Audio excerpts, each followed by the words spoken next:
Hey guys, welcome back. तो आज की इस वीडियो में हम लोग बात करेंगे वाइकिंग्स वलहला की, जो कि सीज़न 3 है, फाइनल सीज़न था इसका। हाँ, ये वाइकिंग्स वलहला की ये मैंने पहले 2 सीज़न देख लिए हुए थे। सीज़न 3 है ये और फाइनल सीज़न कंक्लूसिव सीज़न था। So let's get started. जो हम लोग मेन जो कास्ट थी, जो कि पहले से कास्ट हैरल्ड और लेफ और फ्रेडिस की जो जो 3 कैरेक्टर्स को हम लोग फॉलो कर रहे हैं पहले 2 सीज़न में। पहले 2 सीज़न्स काफ़ी अच्छे तरीके से, काफ़ी स्ट्रॉन्ग सीज़न्स थे, काफ़ी उनकी बेस में गए हुए थे। इस वाले सीज़न को उन्होंने पूरे तरीके से टाइम रश करके और जिस जो छोटी चीज़ों पर टाइम वेस्ट करके पूरे तरीके से वो सेटिस्फैक्शन नहीं मिली मुझे। लेकिन फिर भी अच्छा सीज़न था, इतना अच्छा नहीं था। टोटली 5-6 पॉइंट्स होंगे 10 में से, तो इससे ज़्यादा नहीं था। 3 स्टार सीज़न था 5 स्टार में से। तो हेरल्ड को हम लोग देखते हैं कि हेरल्ड और लीफ वो इकट्ठे हैं, कॉन्स्टेंटिनोपल में ही हैं और उसकी जो एम्परर के साथ अपने वो उसकी फ़ौजों को कर रहे हैं। उसका डिफरेंट ग्रुप उसने बनाया हुआ है वाइकिंग्स का, और वहाँ पे जी एक सिटी को वो करने जा रहे हैं, कॉन्कर करने जा रहे हैं। जिस तरीके से फ़ौजों से तो वो नहीं हो रहा, लेकिन इन्होंने अपने ही ग्रुप से अंदर जाके कर दिया, जिसमें एक उसका जो जनरल था उसकी फ़ौज का, उसको गुस्सा चढ़ रहा था जिस तरीके, और उसने फिर उसको एम्परर को मरवा के जिस तरीके से हेरल्ड अब वहाँ पे वो चला गया।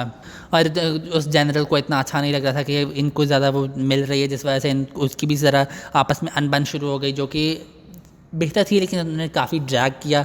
लेफ जो वहाँ पे हेरल्ड को छोड़ के जी चला गया अब दूसरी तरफ अपनी जर्नी के लिए, अपनी फ्रेंड्स को ढूंढने के लिए।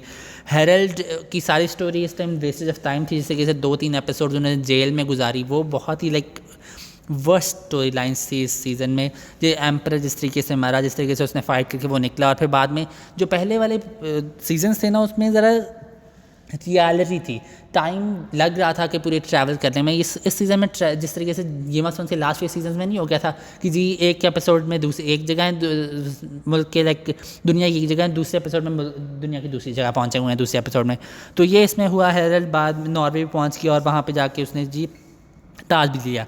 जो लेफ का इस सारा सीज़न ज़्यादा वो पढ़ाई की तरह, तालीम की तरफ और एजुकेशन नॉलेज की तरफ ही गुजरा, और फिर फ्रेडिस को जिस तरीके से ढूंढ रहा था, उस फ्रेडिस को बचाया जिस तरीके से। फ्रेडिस की सारी स्टोरी सब इस वाले पूरे सीज़न में ज़रा नॉर्मल सी थी। वो जो पहले वाले उसकी जो मेन स्टोरी थी, उसको पता था कि वो लास्ट ऑफ दी काइंड थी, लास्ट ऑफ दी उपसाला की कुछ थी, और इस वाले में उसने काफ़ी उस तरीके से वेक कर दिया उस चीज़ को। जिस तरीके से फ्रेडिस वहाँ पे पहले अपने पीपल को बचाने के लिए वहाँ से जिस तरीके से अपने उन आइलैंड से बच के दूसरे वाले वहाँ पे कातिगत पहुँची है, वहाँ से अपने फिर ग्रीनलैंड चली गई, अपने ग्रीनलैंड छोड़ के। ग्रीनलैंड जो बाप के उसके साथ डायनेमिक्स था वो इतना वो अच्छा था, लेकिन जिस तरीके से वो फौरी तौर पर कातिगत पहुँच गई, वहाँ पे जी वहाँ पे कैद में जाके उसके ओलाफ के बेटे से कैद में जाके फिर वहाँ से बच के वहाँ पे आगे गई है। तो उसकी मेन स्टोरी थी कि उसने अपने पीपल को, अपने लोगों को, लास्ट ऑफ अपसाला जो भी थी, लेकिन उसने अपने लोगों को उसने वो करना था, एक अच्छे जगह लेके जाना था। लेकिन वो स्टोरी एंड पे जी वो इस मंदिर में जा रहे हैं, ख़त्म हो गया। इंस्टेड ऑफ वो कि हमें जो टाइम दूसरी तरफ जगह वेस्ट किया, इनको दिखाना चाहिए था कि वो जहाँ पे जो एक गोल्डन लैंड जो था उसकी तरफ वो पहुँचे हैं, वो लेफ और फ्रेडिस जिस तरीके से वहाँ पहुँचे हैं अपने पूरे लोगों के साथ, तो वो ज़रा दिखाना चाहिए था हमें। लेकिन इस वही बात जो बेस बनाई थी, जो पहले बिल्डअप था सीज़न 1 और 2 में, वो सीज़न 3 में जी पूरे तरीके से उन्होंने डिक्लाइन ही किया। जिस तरीके से गॉडविन की जो स्टोरी थी, गॉडविन जो जिस तरीके से वो मैनिपुलेट करके पूरी चीज़ों को कर रहा था, और एंड पे जी उसने पोस्ट पे तो सेम ही रहा, ना उसको कोई उसका अंजाम मिला, ना कुछ और किया, लेकिन पोस्ट पे तो उसी पे ही रहा।